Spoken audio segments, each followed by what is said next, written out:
जय हिंद।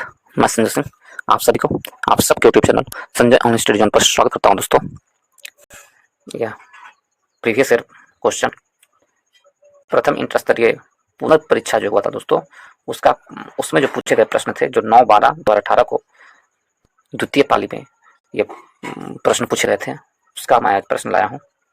इससे पहले, और ये छठा वीडियो होगा दोस्तों, इससे पहले 1 से लेकर के 5 तक जो प्रीवियस ईयर प्रश्न है वो मैं अपलोड कर चुका हूँ। यदि आप लोग उसे नहीं देखे हैं तो इस चैनल के प्लेलिस्ट में जाए, वहाँ पर आपको सारे प्रीवियस ईयर प्रश्न जिसके उपलब्ध करवा दिए गए हैं। आप लोग जाके पढ़ सकते हैं दोस्तों, और अपनी तैयारी को और चेक कर सकते हैं कितना आप उसमें सक्षम है बनाने में। और यदि आप बना लिए तो उसे रिवाइज कर ले दोस्तों। और यदि आप लोगों को अच्छा लगता है तो वीडियो को लाइक करें, दोस्तों ग्रुप में शेयर करें। दोस्तों, जितने भी ग्रुप हैं सारे ग्रुप में शेयर करें, और चैनल को सब्सक्राइब करना ना भूलें। चैनल को जरूर से जरूर सब्सक्राइब करना, और बेल आइकन को भी दबा लें ताकि जो भी वीडियो मैं अपलोड करूँ आपको नोटिफिकेशन मिलता रहे। तो चलिए हम लोग स्टार्ट करते हैं।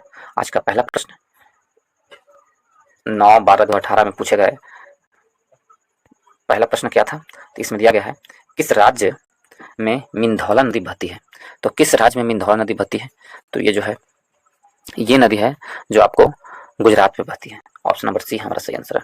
मिंधौला नदी पश्चिम भारत में गुजरात की एक नदी है जिसका उद्गम दोसवाड़ा या सोनगढ़ के पास होती है।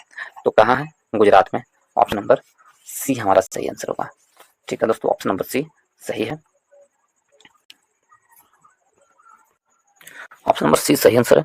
यदि गुजरात में लोकसभा राज्यसभा सीटों की संख्या देखें दोस्तों, तो गुजरात में राज्यसभा सीटों की संख्या 11 है। कितना है? 11 है गुजरात में राज्यसभा सीटों की संख्या। और लोकसभा सीटों की संख्या गुजरात में देखें तो हमारा कितना होगा? गुजरात में लोकसभा सीटों की संख्या 26 है। कितना? 26 है। गुजरात में लोकसभा सीटों की संख्या 26 है। और गुजरात के उच्च न्यायालय का मुख्यालय कहाँ है? जो उच्च न्यायालय है गुजरात में वो कहाँ है? तो गुजरात में जो उच्च न्यायालय स्थित है वो अहमदाबाद में है, न कि गांधीनगर में। ठीक है, गुजरात का जो उच्च न्यायालय है अहमदाबाद में है, न कि गांधीनगर में। ठीक है, तो गांधीनगर में होकर कहाँ है? अहमदाबाद में। गुजरात का उच्च न्यायालय का मूल स्थान कहाँ है? तो अहमदाबाद में है। ठीक है, गुजरात की राजधानी गांधीनगर है, परंतु इसकी जो मूल उच्च न्यायालय के मूल स्थान है जो कहाँ है? अहमदाबाद में। ठीक है, और गुजरात में यदि विधानसभा सीटों की संख्या देखें तो 182 है। गुजरात में विधानसभा सीट कितना है? 182 है। ठीक है दोस्तों, यदि अरुणाचल प्रदेश देखें, अरुणाचल प्रदेश में विधानसभा सीटों की संख्या कितनी है? तो अरुणाचल प्रदेश की विधानसभा सीटों की संख्या 60 है। अरुणाचल प्रदेश में विधानसभा सीटों की संख्या क्या है? 60 है। और अरुणाचल प्रदेश जो है, अरुणाचल प्रदेश का जो ये आता है उच्च न्यायालय, वो गुवाहाटी उच्च न्यायालय के अंतर्गत आता है। अरुणाचल प्रदेश का उच्च न्यायालय कहाँ आता है? गुवाहाटी उच्च न्यायालय के अंतर्गत आता है अरुणाचल प्रदेश। और अरुणाचल प्रदेश में राज्यसभा सीटों की संख्या देखें तो 1 है, और लोकसभा सीटों की संख्या भी 1 है अरुणाचल प्रदेश में। अरुणाचल प्रदेश में राज्यसभा सीटों की संख्या अरुणाचल प्रदेश में राज्यसभा सीटों की संख्या 2 है, और लोकसभा सीटों की संख्या अरुणाचल प्रदेश में लोकसभा सीटों की संख्या 2 है और राज्यसभा सीटों की संख्या 1 है। राज्यसभा सीटों की संख्या अरुणाचल प्रदेश में कितना? 1 है, और लोकसभा सीटों की संख्या 2 है। ठीक है, और विधानसभा सीटों की संख्या 60 है। ठीक है दोस्तों, क्लियर हो गया। नेक्स्ट को चलते हैं, मध्य प्रदेश देखते हैं। इसमें मध्य प्रदेश, तो मध्य प्रदेश में राज्यसभा सीटों की संख्या देखें तो 11 है मध्य प्रदेश में राज्यसभा सीटों की संख्या। और मध्य प्रदेश में यदि हम लोकसभा सीटों की संख्या देखें तो मध्य प्रदेश में लोकसभा सीटों की संख्या कितनी है? तो यहाँ पर 29 है लोकसभा सीटों की संख्या मध्य प्रदेश में। और मध्य प्रदेश के यदि उच्च न्यायालय की जो मूल स्थान है वो कहाँ है? तो मध्य प्रदेश के उच्च न्यायालय की जो मूल स्थान है वो आपको जबलपुर में है। मध्य प्रदेश की राजधानी उनके मूल राजधानी में ना होकर कहाँ दिया गया है उसका मूल स्थान? जबलपुर में। यही तो, इसलिए तो मैं इसको बता रहा हूँ दोस्तों, क्योंकि उसके मूल राजधानी में उच्च न्यायालय ना होकर कहाँ दिया गया है? जबलपुर में दिया गया है। ठीक है, और मध्य प्रदेश में विधानसभा सीटों की संख्या देखें हम, तो मध्य प्रदेश में विधानसभा सीटों की संख्या मध्य प्रदेश में कितना है? 230 है। 230 है मध्य प्रदेश में विधानसभा सीटों की संख्या। ठीक है दोस्तों, उसी प्रकार असम को देखें तो असम में जो विधानसभा सीटों की संख्या 126 है। असम में विधानसभा सीटों की संख्या कहाँ है? 126 है। असम का तो उच्च न्यायालय गुवाहाटी में ही है। ठीक है, असम का उच्च न्यायालय कहाँ है? गुवाहाटी में। और असम में लोकसभा सीटों की संख्या यदि पूछे आपसे तो कितना है? तो असम में लोकसभा सीटों की संख्या आपको असम में यदि लोकसभा सीट देखें तो आपको असम में कितना हो जाएगा?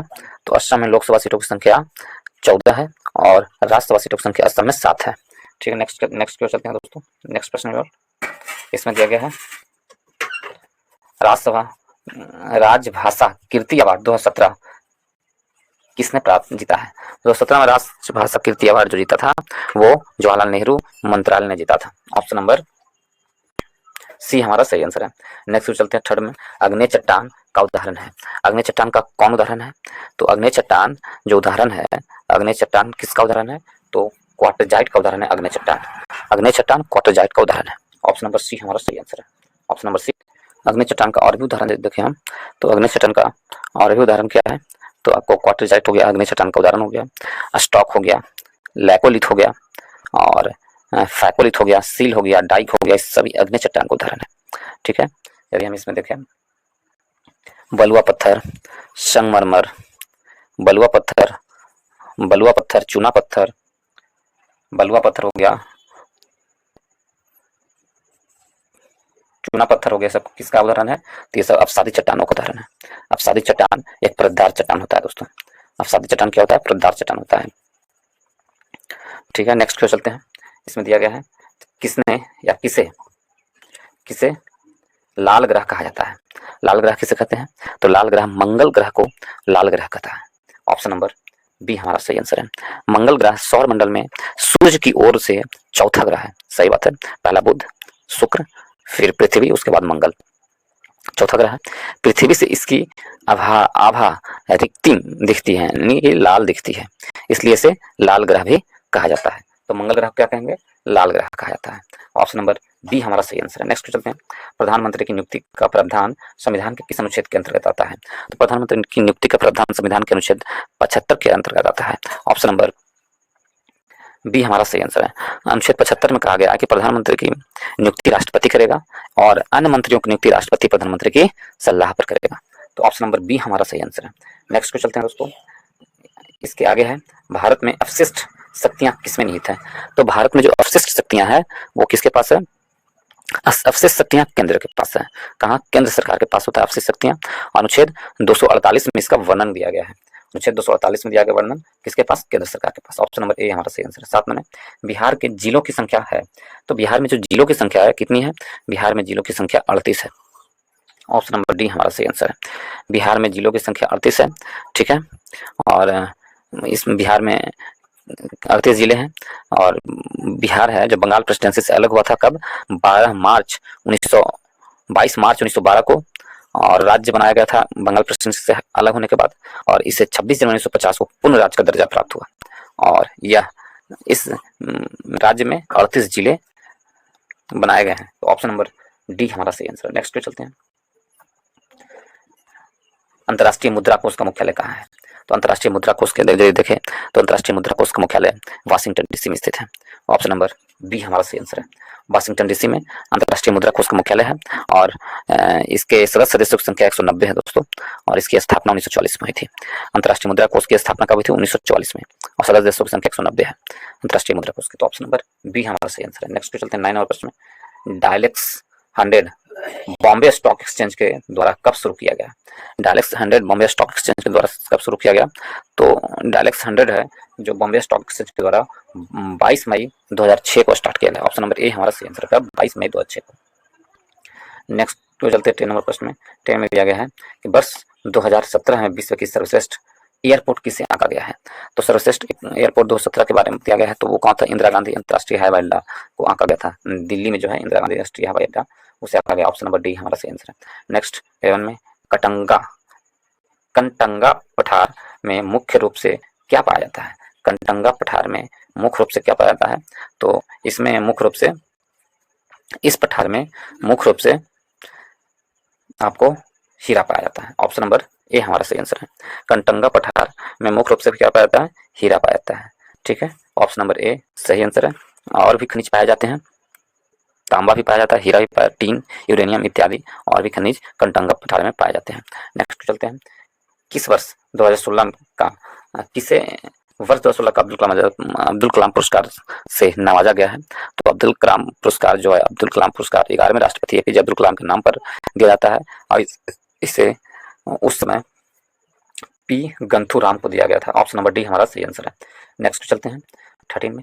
किस पंचवर्षीय योजना का मुख्य उद्देश्य समानता के साथ वृद्धि एवं न्यायपूर्ण वितरण था? तो कौन सी पंचवर्षीय योजना का ये उद्देश्य था? तो नौवीं पंचवर्षीय योजना का ये उद्देश्य था। ऑप्शन नंबर डी हमारा सही आंसर है। यदि नौवीं पंचवर्षीय योजना को देखें तो इसका कार्यकाल 1997 से 2002 तक था। नौवीं पंचवर्षीय योजना का कार्यकाल 97 से 2002 ईस्वी तक था। ठीक है, 97 से 2002।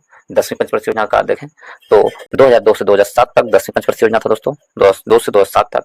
11वीं 2007 से लेके 12 तक 11वीं पंचवर्षीय योजना था। और 8वीं पंचवर्षीय योजना देखें तो 8वीं पंचवर्षीय योजना जो था 1992 से लेकर के 1997 तक 8वीं पंचवर्षीय योजना था। और अंतिम यदि हम बता दें 12वां पंचवर्षीय योजना तो 12 से 17 तक था। तो ऑप्शन नंबर डी हमारा सही आंसर है। नेक्स्ट चलते हैं इसमें 14 नंबर प्रश्न की ओर। 14 में कहा गया है गद्दर पार्टी की स्थापना कब हुई थी? तो गद्दर पार्टी की स्थापना वर्ष 1913 में हुई थी। ऑप्शन नंबर ए हमारा सही आंसर है। गद्दर पार्टी की स्थापना वर्ष 1913 में अमेरिका के सैन फ्रांसिस्को एस्टोरिया में हुई थी। सैन फ्रांसिस्को की एस्टोरिया में हुई थी। ठीक है, इस पार्टी के संस्थापक जो थे मोहन सिंह भाकना थे। संस्थापक कौन थे? Mohan Singh Bhakna. Option number A हमारा सही आंसर है। 15 प्रश्न की ओर। हुबर बांध किस नदी पर स्थित है? हुबर बांध जो है किस नदी पर है? तो हुबर बांध कोलोराडो नदी पर है। ऑप्शन नंबर डी हमारा सही आंसर है। कोलोराडो नदी पर हुबर बांध है। हुबर बांध कोलोराडो नदी पर है। ऑप्शन नंबर डी सही आंसर है। और इस कोलोराडो नदी पर वर्ष 1936 में हुबर बांध को बनाया गया था। नेक्स्ट क्वेश्चन चलते हैं 16 नंबर प्रश्न में। राष्ट्रीय एकता परिषद का गठन कब किया गया था? तो राष्ट्रीय एकता परिषद का जो गठन हुआ था कब हुआ था? तो राष्ट्रीय एकता परिषद का गठन वर्ष 1961 में इसकी गठन हुई थी। वर्ष 1961 में राष्ट्रीय एकता परिषद की गठन हुई थी वर्ष 1961 में। जबकि इसकी पहली बैठक है जो 1962 में हुई थी। गठन हुआ था कब? 1961 में। और इसके अध्यक्ष कौन होते हैं? राष्ट्रीय एकता परिषद के अध्यक्ष कौन होते हैं? राष्ट्रीय एकता परिषद के अध्यक्ष प्रधानमंत्री होते हैं। और गठन हुआ था 1961 में। नेक्स्ट क्वेश्चन चलते हैं 17वें प्रश्न पर। भारत में प्रथम पेमेंट गेटवे रुपे की शुरुआत कब हुई थी? भारत में प्रथम पेमेंट गेटवे रुपे की शुरुआत मई 2014 में हुई थी। ऑप्शन नंबर बी हमारा सही आंसर है। पेमेंट गेटवे की शुरुआत कब हुई थी? तो मई 2014 में हुई थी। ऑप्शन नंबर बी सही आंसर है। नेक्स्ट क्वेश्चन चलते हैं दोस्तों। इसमें दिया गया है 18 नंबर प्रश्न की ओर। 18 नंबर प्रश्न में क्या है? तो स्वतंत्र भारत के प्रथम शिक्षा मंत्री कौन थे?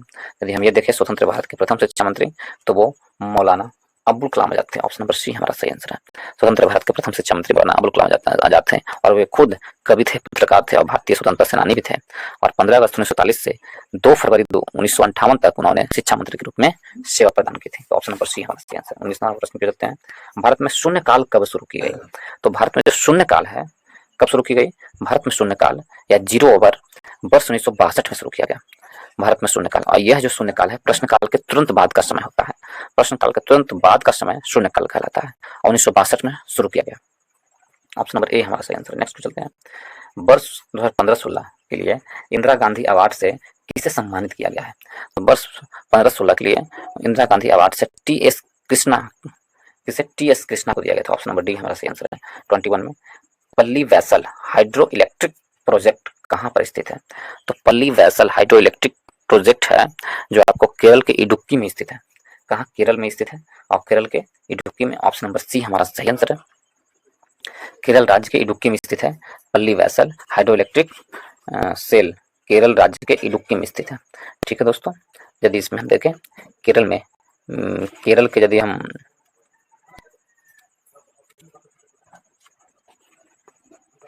विधानसभा सीटों को देखें तो 140 है। केरल में विधानसभा सीटों की संख्या कितना है? 140 है केरल में विधानसभा सीटों की संख्या। और केरल में राज्यसभा सीटों की संख्या यदि देखें, केरल में यदि राज्यसभा सीटों की संख्या देखें तो कहाँ है? तो केरल के में राज्यसभा सीटों की संख्या आपको केरल में राज्यसभा सीटों की संख्या 9 है। कितना है? केरल में राज्यसभा सीटों की संख्या 9 है। और यदि केरल में लोकसभा सीटों की संख्या देखें तो केरल में लोकसभा सीटों की संख्या कितनी है? तो केरल में लोकसभा सीटों की संख्या आपको 20 है। कितना? 20 है केरल में लोकसभा सीटों की संख्या। और राज्यसभा सीटों की संख्या 9 है। ठीक है। और केरल में यदि हम देखें केरल की उच्च न्यायालय कहाँ है? तो एर्नाकुलम है, न कि तिरुवनंतपुरम। तिरुवनंतपुरम उसकी राजधानी है परंतु इसकी उच्च न्यायालय की जो मूल स्थान है वो कहाँ है? एर्नाकुलम है। तो ठीक है दोस्तों, ऑप्शन नंबर डी हमारा सही आंसर है। केरल। कर्नाटक को देखें। कर्नाटक के जो राज्य लोकसभा सीट है उसकी संख्या कितनी है? कर्नाटक में लोकसभा सीटों की संख्या 28 है, 26 नहीं है, कितना 28 है। कर्नाटक में लोकसभा सीटों की संख्या, कर्नाटक में राज्यसभा सीटों की संख्या कितना है? 12 है। कर्नाटक में राज्यसभा सीटों की संख्या 12 है। और कर्नाटक में यदि हम देखें विधानसभा सीटों की संख्या, यदि अब देखा जाए कर्नाटक में, तो कर्नाटक में विधानसभा सीटों की संख्या 224 है। कितना? 224 है कर्नाटक में विधानसभा सीटों की संख्या। और विधान परिषद भी है कर्नाटक में, कितना है वहां पर? 75 है विधान परिषद। कर्नाटक में विधान परिषद कितना? 75 है। और पहले विधान परिषद की संख्या पूरे भारत में कितनी है? तो कितने राज्यों में विधान परिषद लागू है? तो अभी 6 राज्यों में, पहले 7 राज्यों में था, अब 6 राज्यों में है। और पहले जम्मू कश्मीर भी लागू था, तो उसे अब हटा दिया गया, उसे केंद्र शासित प्रदेश बना दिया गया है। अब जम्मू कश्मीर 7 हो गया विधान परिषद। तो अब कितने राज्य बचे हैं? 6 राज्य बचे हैं, पहले 7 था। ठीक है। यदि हम तमिलनाडु की ओर देखें दोस्तों, तमिलनाडु में विधानसभा सीटों की संख्या यदि हम देखें तो कितना है? तमिलनाडु में विधानसभा सीटों की संख्या है जो आपको, तमिलनाडु में विधानसभा सीटों की संख्या 234 है। 234 तमिलनाडु में विधानसभा सीटों की संख्या है। और लोकसभा सीटों की संख्या तमिलनाडु में 39 है। 39 लोकसभा सीटों की संख्या है तमिलनाडु में। और तमिलनाडु में यदि राज्यसभा सीटों की संख्या देखें तो 18 है, यानी 18 है तमिलनाडु में राज्यसभा सीटों की संख्या। तेलंगाना को देखें, तेलंगाना में राज्यसभा सीटों की संख्या कितनी है? 7 है। तेलंगाना में लोकसभा सीटों की संख्या कितनी है? तेलंगाना में राज्यसभा सीटों की संख्या 7 है और तेलंगाना में लोकसभा सीटों की संख्या 17 है। और तेलंगाना का विधानसभा सीटों की संख्या देखें, तेलंगाना में विधानसभा सीटों की संख्या, तेलंगाना में जो विधानसभा सीटों की संख्या है 119 है तेलंगाना में विधानसभा सीटों की संख्या। और तेलंगाना में विधान परिषद भी है। तेलंगाना में विधान परिषद की संख्या कितनी है? तो 40 है तेलंगाना में विधान परिषद। ठीक है दोस्तों, तो इस प्रकार ऑप्शन नंबर डी हमारा सही आंसर है। नेक्स्ट पे चलते हैं 22 में। भारत में स्वर्ण रेखा क्रांति किससे संबंधित है? तो स्वर्ण रेखा क्रांति जो है, स्वर्ण रेखा क्रांति किससे संबंधित है? स्वर्ण रेखा क्रांति जूट से संबंधित है। जूट को गोल्डन फाइबर भी कहा जाता है। जूट के रेशे लगभग 6 से 10 फीट तक लंबे होते हैं। तो ऑप्शन नंबर, जूट उत्पादन को स्वर्ण रेखा क्रांति कहते हैं। ऑप्शन नंबर डी सही आंसर है। नेक्स्ट पे चलते हैं। प्रथम भोजपुरी उपन्यास बिंदिया किसके द्वारा लिखी गई है? तो प्रथम भोजपुरी उपन्यास बिंदिया है जो किन्होंने लिखी है? तो इसके लेखक जो है, बिंदिया के लेखक कौन है? वो है, इनके लेखक है प्रथम, बिंदिया के लेखक कौन है? रामनाथ पांडे हैं। ऑप्शन नंबर सी हमारा सही आंसर है। रामनाथ पांडे हैं जो प्रथम भोजपुरी उपन्यास है। ठीक है। नेक्स्ट चलते हैं 24 नंबर प्रश्न की ओर। 24 में दिया गया है कोरिंगा मैग्रोव स्थल कहाँ पर स्थित है? तो कोरिंगा मैग्रोव स्थल है, कोरिंगा मैग्रोव स्थल कहाँ है? आंध्र प्रदेश में स्थित है। आंध्र प्रदेश में कोरिंगा मैग्रोव स्थल है, आंध्र प्रदेश में। ऑप्शन नंबर बी हमारा सही आंसर है। इन सभी के बारे में मैंने पिछले क्वेश्चन में बता दिया हूँ दोस्तों। पिछले क्वेश्चन में मैं इन सभी राज्यों के बारे में बता दिया हूँ, इसलिए मैं नहीं बताऊंगा दोबारा। तो ऑप्शन नंबर बी हमारा सही आंसर है। कोरिंगा मैग्रोव स्थल कहाँ स्थित है? आंध्र प्रदेश में स्थित है। नेक्स्ट पे चलते हैं, नेक्स्ट में चलते हैं दोस्तों। इसमें दिया गया है प्रधानमंत्री आदर्श ग्राम योजना कब शुरू किया गया था? तो प्रधानमंत्री आदर्श ग्राम योजना है वर्ष 2009 से 10 के बीच में शुरू किया गया था। 9-10 में शुरू किया गया था प्रधानमंत्री आदर्श ग्राम योजना। और इसका मुख्य उद्देश्य 1000 गाँव का स्वीकृत ग्राम विकास जहां 50% से अधिक अनुसूचित जाति जनसंख्या है, वहां पर यह शुरुआत किया गया था। तो ऑप्शन नंबर ए हमारा सही आंसर है, वर्ष 9 से 10 में। नेक्स्ट 26 में लोकतंत्र एवं विकास के लिए पंचायती राज संस्थाओं के पुनर्जीवन पर एल एम सिंघवी समिति को कब नियुक्त किया गया? तो एल एम सिंघवी समिति को जो नियुक्त किया गया था वर्ष 1986 में एल एन सिंघवी समिति को नियुक्त किया गया था। और इसका कब किया गया था? वर्ष 1986 में एल एन सिंघवी समिति को गठन किया था। ऑप्शन नंबर बी हमारा सही आंसर है। नेक्स्ट क्वेश्चन चलते हैं। और 27 में इसमें कहा गया है भारतीय संविधान के किस अनुच्छेद के में चुनाव आयोग का प्रावधान है? तो भारतीय संविधान के अनुच्छेद 324 के 1 के तहत चुनाव आयोग का प्रावधान दिया गया है। अनुच्छेद 324 के 1 के तहत ऑप्शन नंबर ए हमारा सही आंसर है। यदि आप लोग इसी प्रकार भारतीय संविधान को चैप्टर वाइज ऑब्जेक्टिव प्रश्न पढ़ना चाहते हैं दोस्तों, चैप्टर वाइज वो भी ऑब्जेक्टिव प्रश्न के रूप में पढ़ना चाहते हैं, प्रीवियस ईयर प्रश्न पढ़ना चाहते हैं, तो हमारे चैनल के प्लेलिस्ट में जाएं। वहाँ पर आपको भारतीय संविधान के नाम से प्लेलिस्ट मिल जाएगा दोस्तों। वहाँ पर सारा वीडियो अपलोड है, वो भी चैप्टर वाइज और ऑब्जेक्टिव प्रश्न के रूप में। उसी प्रकार भारतीय इतिहास का तीनों फॉर्म अलग अलग वीडियो अपलोड है। प्राचीन इतिहास, मध्यकालीन इतिहास और मॉडर्न इतिहास, तीनों को मैं अलग अलग डाल दिया हूँ। यदि आप लोग उसे भी नहीं देखें तो जाकर मेरे चैनल के प्लेलिस्ट में देखें, वो सारा वीडियो उपलब्ध है दोस्तों। वो भी चैप्टर वाइज ऑब्जेक्टिव प्रश्न के रूप में प्रीवियस ईयर प्रश्न है। और यदि आप देखें ना तो निश्चित रूप से आपको जीकेजीएस और अच्छा से याद होगा दोस्तों, और आप प्रैक्टिस सेट में अच्छा परफॉर्म करेंगे। और कॉन्फिडेंस लेवल आपका बढ़ा हुआ रहेगा, आपका कॉन्फिडेंस लेवल बढ़ा हुआ रहेगा दोस्तों, और आप अच्छा से अच्छा नंबर ला सकते हैं। यदि आपको प्रैक्टिस सेट में भी कम नंबर आ रहे हैं तो उसे पढ़ने के बाद आपका नंबर 10 से 12 नंबर और बढ़ने की गुंजाइश हो जाएगी। इसलिए जाकर उसे देखें, रिवाइज करें, एक से 2 बार उसे देख करके रिवाइज करें दोस्तों, तब आपको उसका लाभ मिलना शुरू हो जाएगा और आपको महसूस होगा कि हाँ, इसमें कुछ नंबर बढ़ रहा है उसको पढ़ने से। यदि आप लोगों को ये सब अच्छा लगता है दोस्तों पढ़ने में, तो वीडियो को लाइक करें, दोस्तों के ग्रुप में शेयर करें और चैनल को सब्सक्राइब करना ना भूलें। चैनल को जरूर से जरूर सब्सक्राइब कर लें। तो चलिए नेक्स्ट प्रश्न में चलते हैं। नूबियन मरुस्थल कहाँ है? तो नूबियन मरुस्थल है 28 का प्रश्न है। नूबियन मरुस्थल कहाँ पर है? तो यह जो है आपको सूडान में स्थित है। ऑप्शन नंबर सी हमारा सही आंसर है। नूबियन मरुस्थल कहाँ है? सूडान में स्थित है, सूडान में, ठीक है। और ऑप्शन नंबर क्या हो जाएगा? ऑप्शन नंबर सी हमारा सही आंसर होगा। ऑप्शन नंबर सी सही है। सूडान की मुद्रा देखें, सूडान की मुद्रा क्या होता है? पाउंड होता है।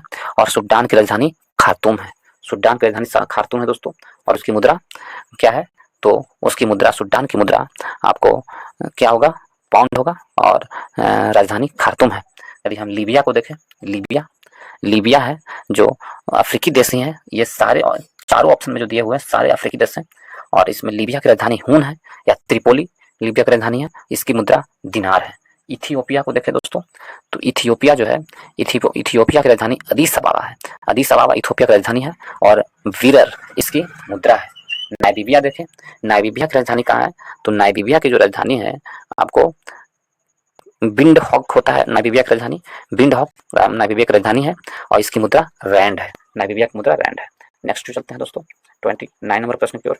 The ministry of utmost happiness किसके द्वारा लिखी गई है? यह पुस्तक किसके द्वारा लिखी गई है? The ministry of ऑट्स and happiness. इस पुस्तक के लेखक कौन है? इस पुस्तक के लेखक अरुंधति रॉय है। ऑप्शन नंबर ए हमारा सही आंसर है। 30 में, भारतीय स्वतंत्रता संघर्ष के समय कांग्रेस के शैशव काल किस अवधि को कहा जाता है? तो कांग्रेस के कौन से अवधि को शैशव काल कहते हैं भारतीय स्वतंत्रता संग्राम के समय में? तो कांग्रेस का जो शैशव काल था 1885 से 1905 की अवधि को कहा जाता है, क्योंकि 1885 में कांग्रेस का स्थापना ही हुआ था। तो वो उस काल को 1885 से 1905 के काल को शैशव काल कहा जाता है। ऑप्शन नंबर ए हमारा सही आंसर है। नेक्स्ट को चलते हैं 31 में। ये राष्ट्रीय ग्रामीण स्वास्थ्य मिशन कब शुरू हुआ था? तो राष्ट्रीय ग्रामीण स्वास्थ्य मिशन है जो कब शुरू की गई थी? राष्ट्रीय ग्रामीण स्वास्थ्य मिशन अप्रैल 2005 में शुरू की गई थी। ऑप्शन नंबर डी हमारा सही आंसर है। 32 में, इंडस्ट्रियल साइंटिफिक इंडिया लिमिटेड का मुख्यालय कहाँ पर स्थित है? इंडस्ट्रियल साइंटिफिक इंडिया का जो मुख्यालय है वो कहाँ पर स्थित है? तो इसका आंसर क्या होगा? इसका आंसर नवी मुंबई होगा। ऑप्शन नंबर डी हमारा सही आंसर है।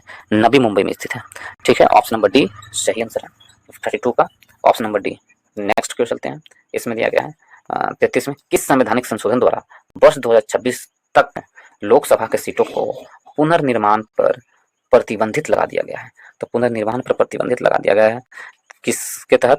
तो ये जो आंसर होगा 84वें संविधान संशोधन के तहत। किस संविधान संशोधन? 84वां संविधान संशोधन के तहत। किस संवैधानिक संशोधन द्वारा वर्ष 2026 तक लोकसभा की सीटों के पुनर्निर्माण का प्रतिबंध लगा दिया गया है? तो 84वां संविधान संशोधन के द्वारा 1971 के द्वारा 84वां संविधान संशोधन 2001 में आया था दोस्तों। 2001 ने 1971 की जनगणना के आधार पर लोकसभा में मौजूद सीटों की संख्या को वर्ष 2026 तक क्या कर दिया गया है? रखा गया, वर्ष 2026 तक रखा गया। 24वां संविधान संशोधन 2001 में लाया गया था कि यह जो लोकसभा सीटों की संख्या दी गई है वो कब तक लागू रहेंगे? 2026 तक लागू रहेंगे, उसके बाद इसको पुनर्गठन किया जा सकता है। तो ऑप्शन नंबर डी हमारा सही आंसर है 84वां संविधान संशोधन के तहत। नेक्स्ट को चलते हैं 34 में, जालियांवाला बाग हत्याकांड की घटना कब घटी थी? तो जालियांवाला बाग हत्याकांड की घटना यदि हम देखें 13 अप्रैल 1919 को जालियांवाला बाग हत्याकांड की घटना अमृतसर में हुई थी। ऑप्शन नंबर सी सही आंसर है। नेक्स्ट चलते हैं 35 में, समाज में धन के वितरण की असमानता को कम करने में कौन सा कर सहायक होता है? तो धन की असमानता को कम करने में कौन सा कर सहायक होता है? तो ये कौन सा कर है? प्रगतिशील कर सहायक होता है। ऑप्शन नंबर बी सही आंसर है। नेक्स्ट को चलते हैं, अखिल भारतीय बैडमिंटन एसोसिएशन का प्रथम लाइफ टाइम अचीवमेंट अवार्ड से किसे सम्मानित किया गया है? तो बैडमिंटन का प्रथम लाइफ टाइम अचीवमेंट से किसे सम्मानित किया गया है? प्रकाश पादुकोण को। ऑप्शन नंबर ए हमारा सही आंसर है। ये दीपिका पादुकोण के पिताजी हैं Prakash Padukone. Option number A हमारा सही आंसर है। नेक्स्ट चलते हैं, इनमें से कौन सी कंपनी नवरत्न कंपनी में शामिल है? तो नवरत्न कंपनियों में कौन सी कंपनी शामिल है, ये पूछा गया है। तो नवरत्न कंपनी में कौन शामिल है? तो इसमें से यदि देखें हम तो 37 में ये MTNL क्या है? इसका नवरत्न कंपनी है। MTNL नवरत्न कंपनियों में शामिल है। कितने नवरत्न कंपनी है? 14 नवरत्न कंपनी है। 14 नवरत्न कंपनी है। नवरत्न कंपनियों की संख्या 14 हो गया है। नेक्स्ट पे चलते हैं 38 में। इसमें दिया गया है हिंदी उपन्यास राग दरबारी किसके द्वारा लिखी गई है? तो ये जो राग दरबारी है, हिंदी उपन्यास किसने लिखी है? तो इस राग दरबारी के लेखक कौन है? वो हीरालाल श्रीलाल शुक्ल है। श्रीलाल शुक्ल राग दरबारी के लेखक हैं, उनके द्वारा लिखी गई है। ऑप्शन नंबर सी हमारा सही आंसर है। राग दरबारी के लेखक कौन है? लाल शुक्ल हैं। और ये उपन्यास वर्ष 1968 में प्रकाशित हुआ था। ठीक है, वर्ष 1968 में प्रकाशित हुआ था और श्री लाल शुक्ल को वर्ष 1969 में साहित्य अकादमी पुरस्कार से सम्मानित किया गया था इस उपन्यास के लिए। तो ऑप्शन नंबर सी हमारा सही आंसर है। नेक्स्ट चलते हैं दोस्तों 39 में। साइमन कमीशन की रिपोर्ट कब प्रकाशित की गई है? तो साइमन कमीशन की जो रिपोर्ट है कब प्रकाशित की गई? प्रकाशित की गई है, सो पूछा गया है। साइमन कमीशन की रिपोर्ट कब प्रकाशित की गई? प्रश्न को पढ़िए। यानी कि साइमन कमीशन कब आया था? तो साइमन कमीशन तो वर्ष 1928 में भारत आया था, गठित हुआ था साइमन कमीशन का 1927 में लंदन में, लेकिन भारत पहुंचा था 1928 में। परंतु उसका जो जांच के लिए भेजा गया था भारत में साइमन कमीशन को, तो उसकी जो जांच रिपोर्ट थी कब प्रकाशित की गई थी? तो वर्ष 1930 में उसकी जांच रिपोर्ट प्रकाशित की गई थी। ऑप्शन नंबर सी सही आंसर है। 40 में चलते हैं। बिहार में चौकीदारी कर न देने का अभियान कब शुरू किया गया था? तो बिहार में चौकीदारी कर न देने का अभियान वर्ष 1930 में शुरू किया गया था। ऑप्शन नंबर डी हमारा सही आंसर है। वर्ष 1930 में चौकीदारी कर न देने का अभियान शुरू किया गया था। 41 में देखते हैं, भारत में कौन सा राज्य चांदी का सर्वाधिक उत्पादन करता है? चांदी का सबसे अधिक उत्पादन करता राज्य कौन सा है? तो वो है आपको सर्वश्रेष्ठ उत्पादन करता राज्य चांदी का कौन है? तो भारत का राजस्थान है। ऑप्शन नंबर बी हमारा सही आंसर है। भारत का राजस्थान है चांदी का सबसे अधिक उत्पादन करता राज्य है। ठीक है दोस्तों, चांदी का सबसे अधिक उत्पादन करता राज्य कौन है? राजस्थान है, राजस्थान। ठीक है, नेक्स्ट के चलते हैं। नेक्स्ट में दिया गया है कि बिहार में भारत छोड़ो आंदोलन के दौरान सचिवालय गोलीबारी की घटना कब हुई थी? बिहार में भारत छोड़ो आंदोलन के दौरान सचिवालय गोलीबारी की घटना 11 अगस्त 1942 को हुई थी। 11 अगस्त 1942 की हुई थी। इस कब हुई थी? 11 अगस्त 1942 को। ऑप्शन नंबर बी सही आंसर है। 43 टीटी काका झील कहाँ पर स्थित है? टीटी काका झील है जो पेरू और बोलिविया की सीमा पर स्थित है। पेरू और बोलिविया की सीमा पर। ऑप्शन नंबर ए हमारा सही आंसर है। बोलिविया और पेरू की सीमा पर है। बोलिविया और पेरू की सीमा पर टीटी काका झील स्थित है। नेक्स्ट के चलते हैं दोस्तों। और ये जो टीटी काका झील है, टीटी काका झील दुनिया का सबसे ऊंची नौका गमन झील है। नौका गमन झील है दुनिया का सबसे ऊंची नौका गमन। ठीक है, तो ऑप्शन नंबर ए हमारा सही आंसर है। नेक्स्ट पे चलते हैं 44 की ओर। भारतीय संविधान के किस अनुच्छेद में राज्य वित्त आयोग का प्रावधान है? तो राज्य वित्त आयोग का प्रावधान अनुच्छेद कितना में दिया गया है भारतीय संविधान के? तो भारतीय संविधान के अनुच्छेद 243 के आई में 243 के आई में राज्य वित्त आयोग के प्रावधान दिया गया है। 243 के आई में राज्य वित्त आयोग का प्रावधान है। कितना है? 243 के 243 नहीं 249 के आई में स्थित है। 243 का आई में ही होगा दोस्तों। ऑप्शन नंबर ए हमारा सही आंसर है। 243 के आई में राज्य वित्त आयोग के बारे में दिया गया और राज्य के राज्यपाल हर 5 साल में एक वित्त आयोग का गठन करते हैं। ऑप्शन नंबर ए हमारा सही आंसर है। 45 में जुलाई 2017 में 22वां एशियन एथलेटिक चैंपियनशिप कहाँ संपन्न हुई थी? तो एशियन एथलेटिक चैंपियनशिप जुलाई 2022 में जो हुआ था वो कहाँ हुआ था? तो इसकी शुरुआत जो हुई थी एशियन एथलेटिक चैंपियनशिप की, वो भुवनेश्वर में थी। ऑप्शन नंबर डी सही आंसर है। नेक्स्ट चलते हैं। द कोलिजन ईयर्स किसके द्वारा लिखा गया है? द कोलिजन ईयर्स है, इसके लेखक कौन है?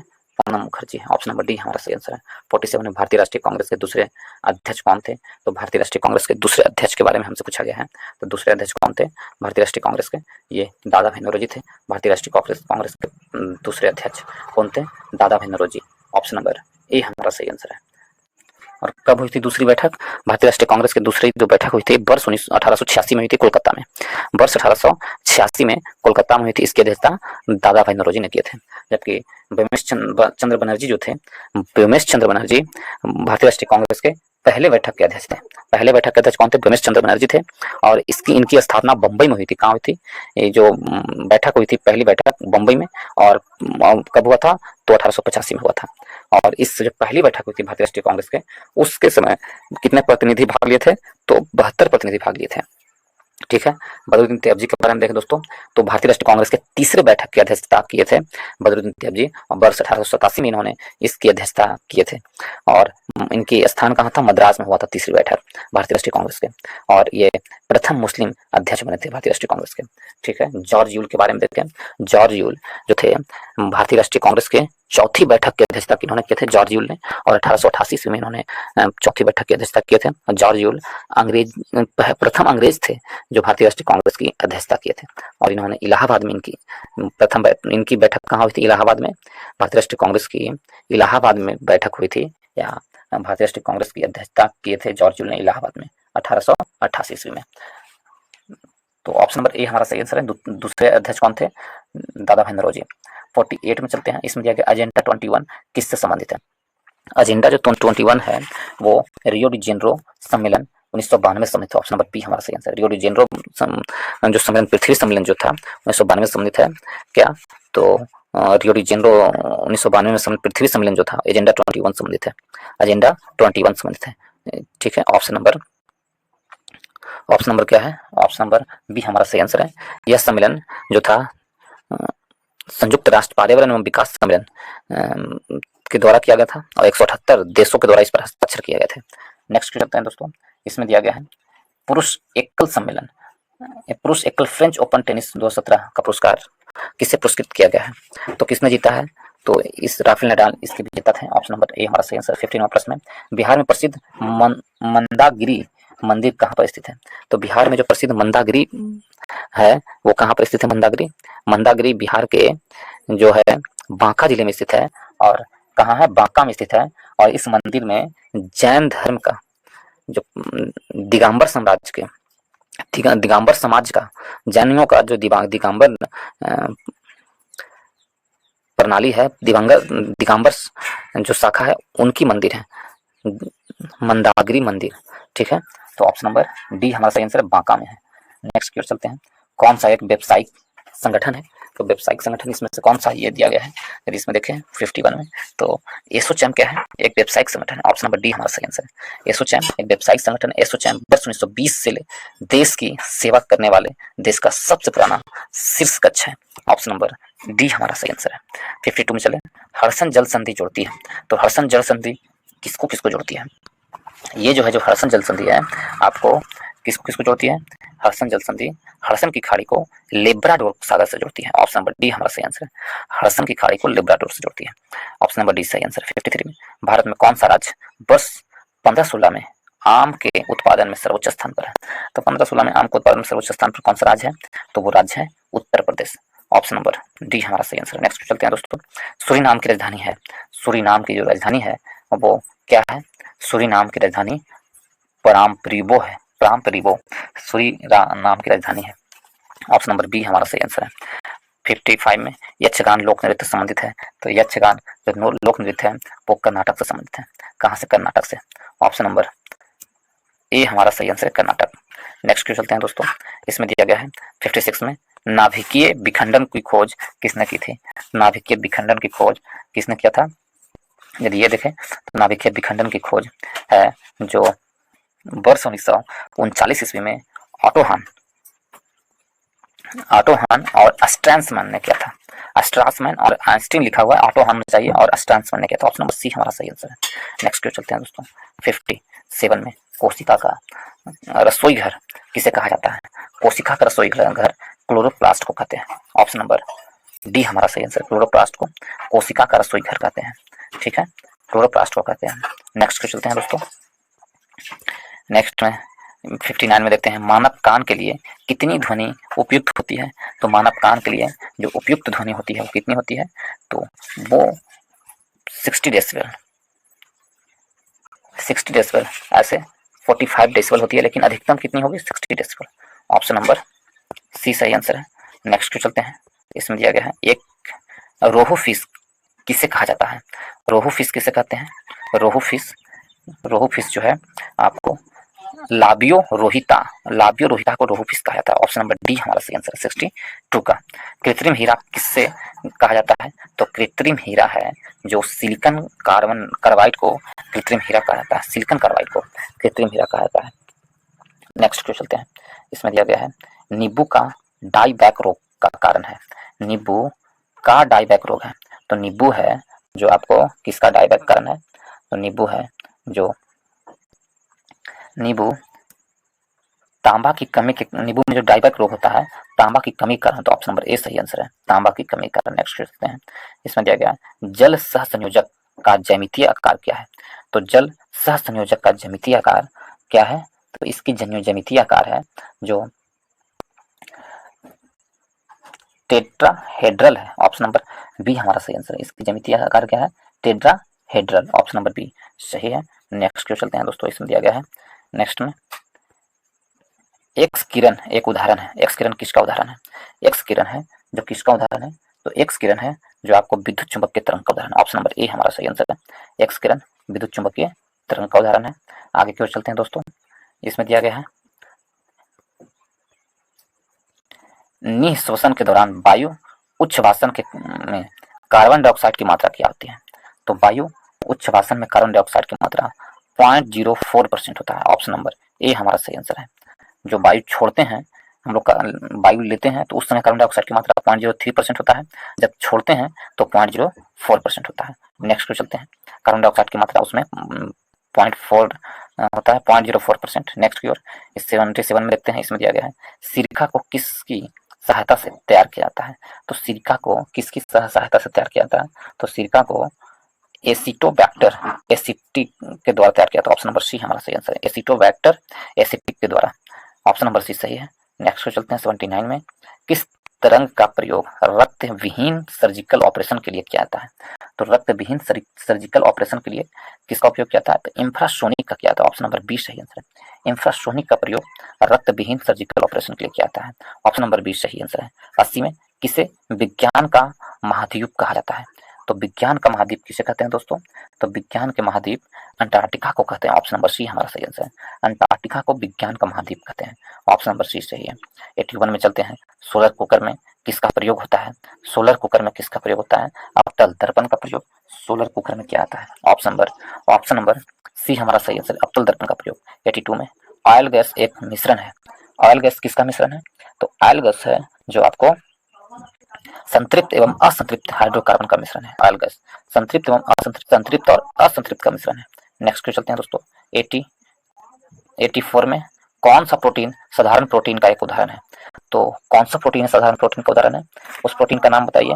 तो उस प्रोटीन का नाम यदि देखें तो इसमें है आपको साधारण प्रोटीन का नाम ग्लोबोल्यून। ग्लोबोल्यून जो प्रोटीन है साधारण प्रोटीन का नाम है। ऑप्शन नंबर डी हमारा सही आंसर है। ग्लोबोल्यून प्रोटीन है जो साधारण प्रोटीन का एक उदाहरण है। नेक्स्ट को चलते हैं 85। भारत में नैनो टेक्नोलॉजी के जनक कौन है?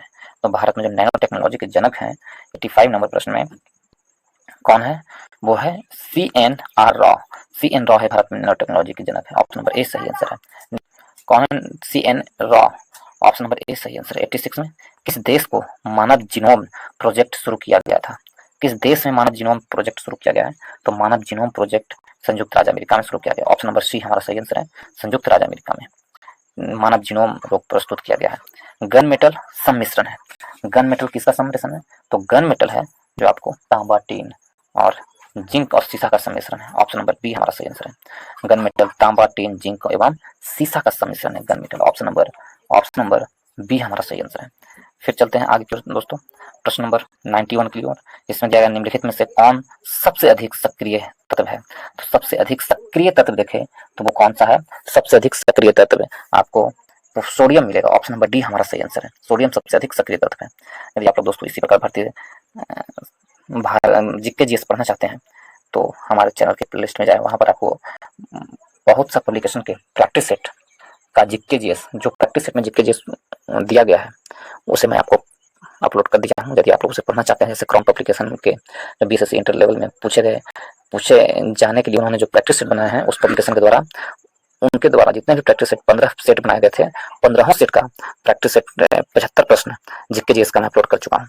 उसी प्रकार इडिटेरिया के दोनों बुक का मैं अपलोड कर चुका हूँ। 15-15 सेट दिए हुए हैं, जीके जीएस पूरा अपलोड है दोस्तों। और रुक्मणी प्रकाशन का भी प्रैक्टिस सेट का जीके जीएस का मैं अपलोड कर दिया हूँ। यदि आप लोग नहीं देखें तो जाकर देखें और अपनी तैयारी को और भी मजबूत कर ले दोस्तों, ताकि आप यदि उसे और भी कोई प्रैक्टिस सेट बनाएंगे तो आपको उससे कॉन्फिडेंस लेवल बढ़ा हुआ रहेगा, आप अच्छा परफॉर्म करेंगे। इसलिए आपसे जरूर जाकर देखें दोस्तों, आपको काफी लाभ मिलेगा। यदि आप लोग को अच्छा लगता है तो वीडियो को लाइक करें, दोस्तों ग्रुप में शेयर करें और चैनल को सब्सक्राइब करना भूलें। जरूर से जरूर चैनल को सब्सक्राइब कर ले दोस्तों, चैनल को सब्सक्राइब अवश्य कर लें। तो चलिए हम लोग स्टार्ट करते हैं आगे की ओर। इसमें दिया गया है टॉर्च के किस सेल का प्रयोग किया जाता है। टॉर्च में कौन से सेल का प्रयोग किया जाता है? टॉर्च में शुष्क सेल का प्रयोग किया जाता है। ऑप्शन नंबर बी हमारा सही आंसर है। 96 में साइट्रस तेल निकाला जाता है। तो साइट्रस तेल है जो कौन से वृक्ष से निकाला जाता है? तो साइट्रस तेल आपको देवदार वृक्ष से निकाला जाता है। ऑप्शन नंबर सी हमारा सही आंसर है। देवदार वृक्ष से साइट्रस तेल निकाला जाता है। ठीक है, कौन से वृक्ष से? देवदार वृक्ष से। ऑप्शन नंबर सी सही आंसर है। नेक्स्ट 98 में सॉफ्ट ग्लास किसे कहा जाता है? सॉफ्ट ग्लास है जो हम लोग सोडा ग्लास को कहते हैं। ऑप्शन नंबर ए हमारा सही आंसर है। सॉफ्ट ग्लास सोडा ग्लास को कहते हैं। ऑप्शन नंबर ए सही आंसर है। नेक्स्ट क्यों चलते हैं दोस्तों। श्वेत रक्त कणिकाओं की औसत जीवन अवधि है। श्वेत रक्त कणिकाओं की जो औसत जीवन अवधि है वो क्या है? 5 से 7 दिन है। ऑप्शन नंबर सी हमारा सही आंसर है। श्वेत रक्त कणिकाओं की औसत जीवन अवधि 5 से 7 दिन है। नेक्स्ट क्यों चलते हैं। इसमें दिया गया है अच्छी गुणवत्ता का फ्यूज बना होता है। तो अच्छी गुणवत्ता का जो फ्यूज होता है वो किसकी बनी होती है? और ये लास्ट प्रश्न होगा इस वीडियो का दोस्तों। तो अच्छी गुणवत्ता का जो फ्यूज है तांबा टीना सीसा का मिश्रण होता है। ऑप्शन नंबर ए हमारा सही आंसर है। तांबा टीना और सीसा का मिश्रण होता है। इसके साथ ही इस वीडियो को समाप्त करते हैं दोस्तों। यदि आप लोगों को अच्छा लगा हो तो वीडियो को लाइक करें, दोस्तों ग्रुप में शेयर करें और चैनल को जरूर से जरूर सब्सक्राइब करें। और इसके साथ ही इस वीडियो को हम समाप्त करते हैं। इस वीडियो को देखने के लिए बहुत बहुत धन्यवाद।